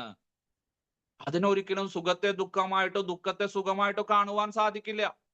അഥവാ കാണുന്നുണ്ടെങ്കിൽ അവന്റെ ബുദ്ധിക്ക് എന്തെങ്കിലും ഭ്രംശം വന്നിരിക്കാം, അവന് ബുദ്ധിമാന്ദ്യം വന്നിരിക്കാം, അവന് ചിലപ്പോ ഭ്രാന്തായിരിക്കാം, മനോരോഗിയായിരിക്കും. അതുകൊണ്ട് അവൻ കാണുന്നത്. ഇവിടെ വേദാന്തം വളരെ കൃത്യമായിട്ട് പഠിക്കേണ്ട ഒരു കാര്യമാണ്. ഇവിടെ സമഭാവനയോട് കൂടിയിട്ട്, അതായത് ദുഃഖം വരുന്ന സമയത്ത് വിഷാദസ്ഥനായിട്ടിരിക്കരുത്, സുഖം വരുന്ന സമയത്ത് ഹർഷപുളകിതനായിട്ടും ഇരിക്കരുത്. അമിതമായിട്ട് അതിസർവത്ര വർജയേ, അമിതമായി കഴിഞ്ഞാൽ അമൃതം വിഷം എന്ന് പറയണമാര് ഒരു പരിധി വരെയേ ചെയ്യാൻ പാടുള്ളൂ. കാരണം എന്താണ്? നാളെ നിനക്ക് ദുഃഖമാണ് വരാൻ പോകുന്നത് സുഹൃത്തേ. അയ്യോ എനിക്ക് ദുഃഖമാണ്, എനിക്കൊന്ന് പേടിക്കണ്ട, നീ വിഷാദത്തെ ഉപേക്ഷിക്കൂ, നാളെ നിനക്ക് സുഖമാണ് വരാൻ പോകുന്നത്. ആണോ? ആ ശരി, എന്നുവെച്ചാൽ എല്ലാവരും കൂടി മദ്യപിക്കാം, സദ്യ എല്ലാം വെക്കാം, പൈസയെല്ലാം അവിടുന്ന് ഇവിടുന്ന് സംഘടിപ്പിച്ചു, കാരണം എനിക്ക് സുഖം വരാം.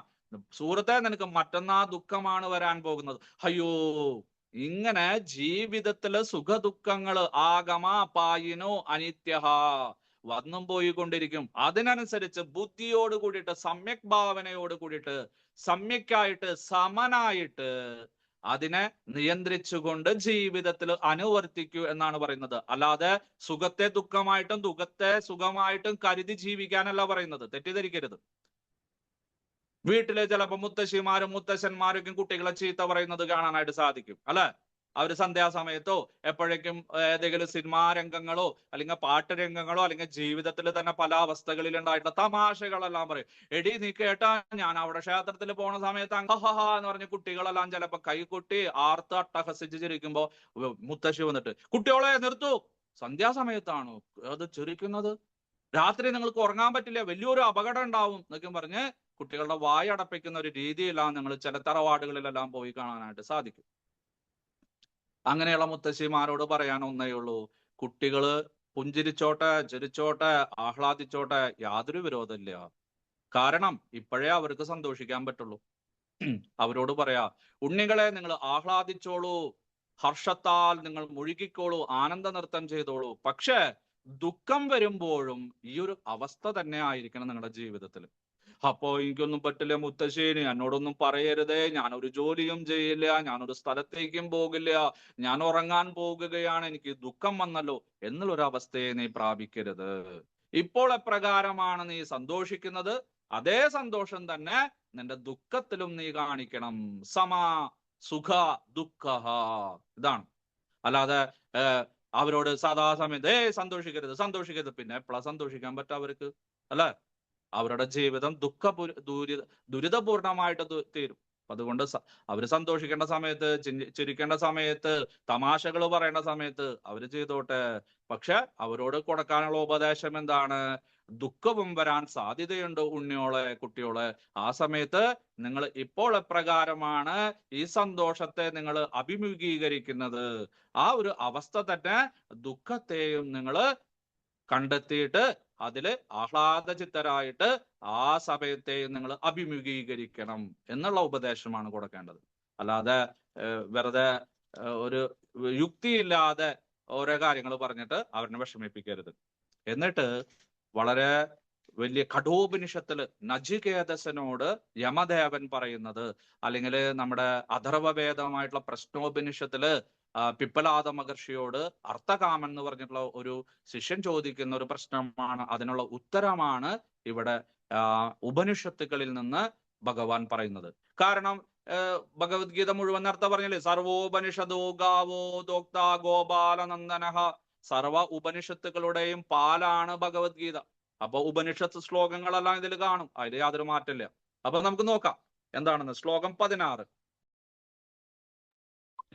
ശ്രീ ഭഗവാനുവാച നാസദോ വിദ്യതേ ഭാവോ നാ ഭാവോ വിദ്യതേ സദഃ ഉഭയോരപി ദൃഷ്ടാന്ത ത്വനയോ തത്വദർശിഭിഃ. വിവർത്തനം: ഇല്ലാത്തതായ ഭൗതിക ശരീരത്തിന് നിലനിൽപ്പില്ല, സനാതനമായ ആത്മാവിന് നാശവുമില്ല. തത്വദർശികൾ ഇത് കണ്ടറിഞ്ഞവരാണ്. രണ്ടിന്റെയും സ്വഭാവങ്ങൾ അറിഞ്ഞതിന് ശേഷമാണ് അവർ ഈ വസ്തുതകളെല്ലാം അംഗീകരിച്ചത്. ഭാവാർത്ഥം പർപ്പട്ട്, ഈ ശ്ലോകത്തിന്റെ ആശയ വിശദീകരണം. ഭാവാർത്ഥം എഴുതിയ അഭയചരണാരവിന്ദ ഭക്തിവേദാന്ത സ്വാമി പ്രഭുപാദ് മഹാരാജ് കി ജയ്. മാറ്റം വന്നുകൊണ്ടേയിരിക്കുന്ന ശരീരം ശാശ്വതമല്ല, വ്യത്യസ്തങ്ങളായ സെല്ലുകളുടെ പ്രവർത്തനങ്ങളാലും പ്രതിപ്രവർത്തനങ്ങളാലും നിമിഷം തോറും ശരീരത്തിൽ മാറ്റങ്ങൾ ഉണ്ടാകുന്നുവെന്ന് ആധുനിക വൈദ്യശാസ്ത്രം സമ്മതിച്ചിട്ടുണ്ട്. ശരീരത്തിന് വളർച്ചയും വാർദ്ധക്യവും ഇങ്ങനെയാണ് ഉണ്ടാകുന്നത്. ആത്മാവാകട്ടെ ശരീരത്തിന്റെയും മനസ്സിന്റെയും മാറ്റങ്ങളെ അതിജീവിച്ച് ശാശ്വതമായി നിലകൊള്ളുന്നു. ആത്മാവും ദ്രവ്യവും തമ്മിലുള്ള വ്യത്യാസം ഇതാണ്. ഭഗവാൻ ഇനി പതുക്കെ പതുക്കെ നേരത്തെ പറഞ്ഞ സാഖ്യായോഗത്തിലേക്ക്, ആ ഒരു അപഗ്രഥനാത്മകമായിട്ടുള്ള പഠനം, തലനാരിഴ കീറിയുള്ള പഠനം, ഏതിനെ കുറിച്ച്? ഭൗതികമായ വസ്തുവിനെ കുറിച്ചും ആധ്യാത്മികമായ വസ്തുവിനെ കുറിച്ചും, ശാശ്വതമായിട്ടുള്ള വസ്തുവിനെ കുറിച്ചും ആ ശാശ്വതമല്ലാത്ത വസ്തുവിനെ കുറിച്ചും, ജഡവസ്തുവിനെ കുറിച്ചും ആത്മാവിനെ കുറിച്ചും, ഭൗതിക ശരീരമായിട്ടുള്ള അസത്തിനെ കുറിച്ചും സത്തായിട്ടുള്ള ആത്മാവിനെ കുറിച്ചും. അതാണ് ചുരുക്കി പറഞ്ഞു കഴിഞ്ഞാൽ ശരീരവും ആത്മാവും തമ്മിലുള്ള വ്യത്യാസം, സവിശേഷതകളാണ് ഇനി പറയാൻ പോകുന്നത്. എന്താണ്? നാസതോ വിദ്യതേ ഭാവഃ. അല്ലയോ അർജുന, അസത്തിന്, അയ്യേ അസത്ത, ഇതെന്താ ഒരു വാക്ക് ഇങ്ങനെ ഉപയോഗിക്കുന്നത്? ഞങ്ങളെ വീട്ടില് ദേഷ്യം വന്നു കഴിഞ്ഞാൽ കുട്ടികളെ, ഭർത്താവിനെ, ഭാര്യയെ അല്ലെങ്കിൽ ഇഷ്ടമില്ലാത്ത വ്യക്തികളെ പറയുന്ന വാക്കാണ് അസത്ത്, അല്ലെ? അസത്ത് അത്ര മോശം പദമൊന്നല്ല, മനസ്സിലായില്ലേ? അസത്ത് എന്ന് പറഞ്ഞാൽ സത്തല്ലാത്തത്, ഉണ്മയല്ലാത്തത്, ശാശ്വതമല്ലാത്തത്, നശിച്ചു പോകുന്നത്, അതാണ് അസത്ത്, അല്ലെ? നമ്മൾ അറിയാണ്ടാണ് കുട്ടികളൊക്കെ വിളിച്ചിരുന്നത്, പക്ഷെ ഇപ്പൊ പറഞ്ഞപ്പോ കാര്യം മനസ്സിലായി. അസതഹ, അസത്തിന്, വിദ്യതേ നാഭാവഹ, അസത്തിന് ഇല്ലാത്തത്, അല്ലെ? വെറുതെ ഉണ്ടായി എന്ന് തോന്നുന്ന ഒരു സാധനത്തിന് ഒരിക്കലും ഉണ്ടെന്നുള്ള ഒരു അവസ്ഥ ഉണ്ടാകുന്നില്ല. എന്ന് പറഞ്ഞാൽ അതിന് ഭാവമില്ല, സ്വഭാവമില്ല, അതിന് ഉണ്മയില്ല. ഏതാ സാധനം? ഭൗതിക ശരീരം. പഞ്ചഭൂതങ്ങളാൽ സൃഷ്ടിക്കപ്പെട്ട അസത്ത് എന്നറിയപ്പെടുന്ന നമ്മുടെ ഭൗതിക ശരീരത്തിന്, നമ്മുടെ ജഡത്തിന് നഭാവഹ, ഭാവമില്ല, ഉണ്ടെന്നുള്ള ഒരു അവസ്ഥയില്ല. എന്താ കാരണം? അത് നിങ്ങളുടെ മാതാവിന്റെ ഉദരത്തിലാവുന്ന സമയത്ത് വല്ല അവസ്ഥയുണ്ടായിരുന്ന, ഭാവം ഉണ്ടായിരുന്ന? ഒന്നും ഉണ്ടായിരുന്നില്ല. പഞ്ചഭൂതങ്ങളിൽ നിന്ന് കടമെടുത്തതാണ്. ഭൂമിയിൽ നിന്ന്, ആകാശത്തിൽ നിന്ന്, അഗ്നിയിൽ നിന്ന്, വായുവിൽ നിന്ന്, ജലത്തിൽ നിന്നാണ് നിങ്ങളുടെ ഭൗതിക ശരീരം, ഓരോ സാധനങ്ങളും കടം വാങ്ങിയിട്ട് ഈ ശരീരമായിട്ട് നിലനിൽക്കുന്നത്. അത് ഉണ്ടായിരുന്നില്ല. ഭൗതിക പ്രകൃതിയിലേക്ക് പുറത്തേക്ക് വന്നപ്പോഴാണ് ആ കുട്ടിക്ക് ശരീരം ഉണ്ടായത്. ഇതാ കാണുന്ന പോലെ തോന്നുന്നു, എപ്പോൾ? മരിക്കുന്ന അവസ്ഥ വരെ. അത് കഴിഞ്ഞാൽ അത് ഏതൊരു വസ്തുവിൽ നിന്നാണ് കടമെടുത്തിരിക്കുന്നത്, അതേ വസ്തുവിലേക്ക് തന്നെ പോകുന്നു. ശരിയല്ലേ? അതുകൊണ്ട് അതിന് ഉണ്ടെന്നുള്ള ഒരു അവസ്ഥയില്ല. അത് എന്താണ്? അത് ശാശ്വതമല്ല, അത് മിഥ്യയാണ്, സങ്കല്പമാണ്. ഉണ്ടെന്ന് തോന്നുന്നത്, അതിന്റെ ആദ്യമുണ്ടോ അറിയില്ല, അന്ത്യമുണ്ടോ അറിയില്ല, മദ്യം ഇപ്പൊ കുറച്ച് നാള് കാണും, എവിടേക്കാ പോണ, എവിടെന്നാ വന്ന ഒന്നും അറിയില്ല നമുക്ക്. അപ്പൊ അങ്ങനെയുള്ള അസത്തിന്, സത്തല്ലാത്തതിന്, നശിച്ചു പോകുന്നതിന്, ശാശ്വതമല്ലാത്തതിന് ഭാവം ന വിദ്യതേ, ഉണ്ടെന്നുള്ള ഒരു അവസ്ഥ ഇല്ല. ശരിയാണ്, സമ്മതിച്ചു. അപ്പോഴോ നഭാവോ വിദ്യതേ സദഹ, സത്തിന്, ഉണ്ടെന്നുള്ള ഒരു സാധനത്തിന്, ഏതിന്? ആത്മാവിന്, പ്രാണന്, ജീവന്, ദേഹിക്ക്, ശരീരിക്ക്, ഏത് ഭാഷയിൽ വേണമെങ്കിൽ പറയാം. ഇങ്ങനെയുള്ള സത്തിന് ഭാവമുണ്ട്, അല്ലെ? ഇല്ല എന്നുള്ളൊരു അവസ്ഥയില്ല, ഉണ്ട്, അല്ലെ? പറഞ്ഞു, വേദാന്തൊക്കെ കുറച്ച് മാറ്റിയിട്ടാണ് സംസാരിക്കുക, നേരിട്ടുള്ള ഭാഷയിൽ അങ്ങോട്ട് സംസാരിക്കില്ല, കുറച്ച് വളച്ചൊടിച്ചിട്ടൊക്കെ പറയാം. അപ്പൊ നാ വിദ്യതേ ഭാവഹ സത്തഹ, സത്തിന് ഇല്ല എന്നുള്ള ഒരു അവസ്ഥയും ഇല്ല എന്ന് പറഞ്ഞാൽ ഉണ്ട്. ശരിയല്ലേ? സത്ത്, ഉണ്മ, ആത്മാവ് അന്നുമുണ്ട്, ഇപ്പോഴുമുണ്ട്, മരണശേഷവും ഉണ്ടാവും. ജനിക്കുന്നതിന് മുന്നുമുണ്ട്, അവ്യക്ത രീതിയിൽ ഭൗതിക ശരീരത്തിലേക്ക് പ്രവേശിച്ചു, അപ്പൊ ഉണ്ടെന്ന് തോന്നുന്നു. ഇനി ഭൗതിക ശരീരം വിട്ടുപോയാലോ? അപ്പോഴും ഉണ്ട്, കാണാൻ പറ്റുന്നില്ല എന്ന് മാത്രം. അങ്ങനെയുള്ള സത്തിന്, ഉണ്മയ്ക്ക്, ശാശ്വതമായിട്ടുള്ള ആ ഒരു സാധനത്തിന്, ഏതിന്? പ്രാണന്, ജീവന്, ആത്മാവിന് ഇല്ലെന്നുള്ള ഒരു അവസ്ഥയില്ല, ഉണ്ട്. മറ്റേതിന് ഉണ്ടെന്നുള്ള ഒരു അവസ്ഥയില്ല, അതായത് ഇല്ല.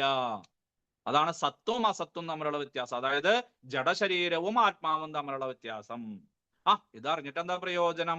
ഉഭയോരഭി ദൃഷ്ടാന്തഃ, ഇത് രണ്ടിന്റെയും ദൃഷ്ടാന്തങ്ങൾ, ഉദാഹരണങ്ങൾ, സത്തിന്റെയും അസത്തിന്റെയും, ഈ ഭൗതിക ശരീരത്തിന്റെയും ആത്മാവിന്റെയും എല്ലാം പ്രവർത്തനം രണ്ടിന്റെയും, അല്ലെ, സത്തിന്റെയും അസത്തിന്റെയും എല്ലാം തത്വം ആര്? ത്വനയോ തത്വദർശിഭിഹി, തത്വദർശികളായിട്ടുള്ള മുനികളായിട്ടുള്ള മഹർഷിമാരായിട്ടുള്ള സന്യാസിമാരായിട്ടുള്ള നമ്മുടെ മഹർഷിമാര് കണ്ടെത്തിയിട്ടുണ്ട്. എന്ത്? ഇതിന്റെ വ്യത്യാസം, ദൃഷ്ടാന്തങ്ങള്, ഇതിന്റെ ഉദാഹരണങ്ങള് അവര് കണ്ടെത്തി മനസ്സിലാക്കിയിട്ട് അനുഭവവേദ്യമാക്കിയിട്ടാണ് പറഞ്ഞു തരുന്നത്. അതാണ് എനിക്ക് എന്റെ ഗുരു പറഞ്ഞു തന്നത്. അർജുന, അതാണ് ഞാൻ നിനക്ക് പറഞ്ഞു തരുന്നത്. ഇത് എന്റെ മാത്രം ഒരു സങ്കല്പമല്ല, ഇത് എന്റെ ഒരു ധാരണയല്ല, ഇതെന്റെ വായിൽ നിന്ന് വരുന്നതല്ല. ഇത് ആ കണ്ണിമുറിയാത്ത ഭഗവാനിൽ നിന്ന് ആരംഭിച്ചിട്ടുള്ള ഗുരുശിഷ്യ പരമ്പരയിലൂടെ വന്ന ആധ്യാത്മിക ജ്ഞാനമാണ്, അതീന്ദ്രിയ ജ്ഞാനമാണ്, പരാവിദ്യയാണ്, ബ്രഹ്മവിദ്യയാണ്, ആത്മസാക്ഷാത്കാരത്തിന് ഉതകുന്ന അതീന്ദ്രിയ ജ്ഞാനമാണ് ഞാൻ നിനക്ക് ഉപദേശിക്കുന്നത്. ഇത് വെറുതെ പറയുന്നതല്ല. ഇത് നിന്റെ ദുഃഖത്തെ മാറ്റുവാനായിട്ട്, അയ്യോ പാവം അർജുനൻ കരയുന്ന, അവന്റെ കരച്ചിൽ മാറ്റാനായിട്ട് എന്തെങ്കിലും തമാശ പറയാം, എന്തെങ്കിലും അവന് ഇഷ്ടമുള്ളത് പറയാം. അല്ല, ഇത് വേദവേദാന്ത സാര സർവസ്വമായിട്ടുള്ള ഭഗവത്ഗീതയാണ് ഞാൻ പറയുന്നത്. ശ്രദ്ധിച്ചു കേൾക്കൂ നീ എന്നുള്ള ഭാവത്തോട് കൂടിയിട്ട് പറയാണ്. അസത്തിന് ഉണ്ടെന്നുള്ള ഒരു ഭാവമില്ല, അതായത് അത് ഇല്ല, തോന്നിപ്പിക്കുന്നതാണ്.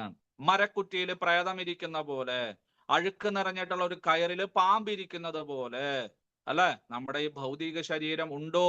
ഇല്ല, തോന്നിപ്പിക്കുന്നതാണ്. അസത്തിന്, അല്ലെ, ഈ ജഡ ശരീരത്തിന് ഉണ്ടെന്നുള്ള ഭാവമില്ല.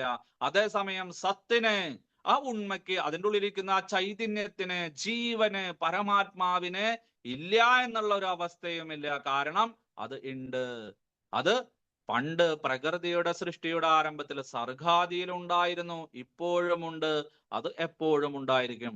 അതുകൊണ്ട് നിന്റെ മൂർച്ചയേറിയ അസ്ത്രങ്ങൾ കൊണ്ട് അവരുടെ ഭൗതിക ശരീരം നശിപ്പിക്കാൻ സാധിക്കും. കാരണം എന്താണ്?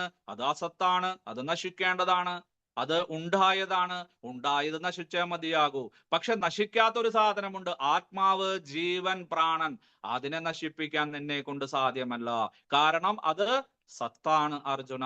അതുകൊണ്ട് നീ വിഷാദത്തെ ഉപേക്ഷിക്കൂ, എഴുന്നേൽക്കൂ, നിന്റെ കർത്തവ്യം അനുഷ്ഠിക്കൂ, യുദ്ധം ചെയ്യൂ എന്ന് പറഞ്ഞ് ഇവിടെ ആ സർവ വേദാന്ത സാര സർവസ്വമായിട്ടുള്ള ആ ഒരു സാഖ്യായോഗത്തെ അല്ലെങ്കിൽ ആത്മസാക്ഷാത്കാരത്തെ പറയുന്ന ആത്മവിദ്യയെ പറഞ്ഞുകൊണ്ടാണ് ഭഗവാൻ ഇനി ആ ഉണ്മയായിട്ടുള്ള ശാശ്വതമായിട്ടുള്ള സത്തായിട്ടുള്ള ആത്മാവിനെ കുറിച്ച് ഇനി വിശദമായിട്ട് ഇനി പറയാൻ പോകുന്നത്.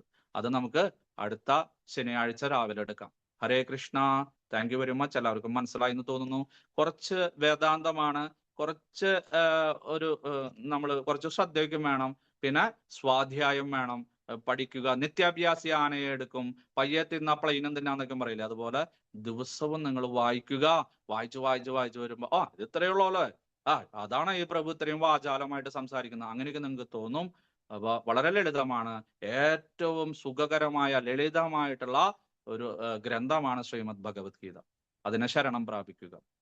ഹരേ Krishna. Thank you very much. എന്തെങ്കിലും